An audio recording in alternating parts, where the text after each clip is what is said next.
আপনি কি জানেন মার্কেটে এমন কিছু লেভেল থাকে যেগুলো ট্রেডারদের মস্তিষ্কে এমনভাবে গেঁথে যায় যেগুলো ভাঙা মানে বিশাল মুভমেন্ট। আজকে আমরা জানাবো সাইকোলজিক্যাল সাপোর্ট এবং রেজিস্ট্যান্স সম্পর্কে, একটি এমন কনসেপ্ট যা আপনাকে প্রফিটেবল ট্রেডার হতে সাহায্য করতে পারে।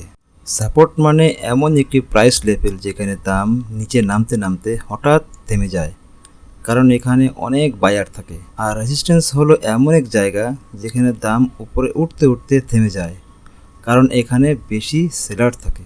সাইকোলজিক্যাল সাপোর্ট রেজিস্ট্যান্স এমন লেভেল যা মানুষ মানসিকভাবে গুরুত্বপূর্ণ মনে করে, যেমন 100, 500, 1000 এর মতো রাউন্ড নাম্বার, কারণ মানুষ সহজ সংখ্যাকে বেশি গুরুত্ব দেয়।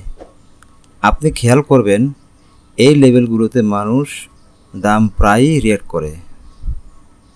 এই লেভেলগুলোতে অনেক ট্রেডার অর্ডার প্লেস করে, কারণ তারা ভাবে 1.2000 গেলে আমি সেল করব, কিংবা $500 গেলে আমি কিনব। ফলে এই রাউন্ড নাম্বারগুলোতে অর্ডারের ঘনত্ব তৈরি হয় এবং মার্কেট সেসব জায়গায় থামে বা ঘুরে যায়। ট্রেড নেওয়ার সময় চার্টে psychological support resistance level mark করুন।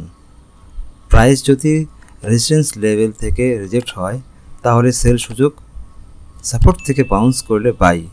তবে মনে রাখবেন, কনফার্মেশন ছাড়া ট্রেড করা যাবে না।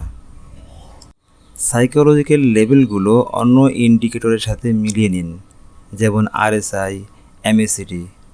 ভুল করবেন না শুধুমাত্র একটি লেভেলের উপর। ভালো রিস্ক ম্যানেজমেন্ট সবসময় ফলো করুন।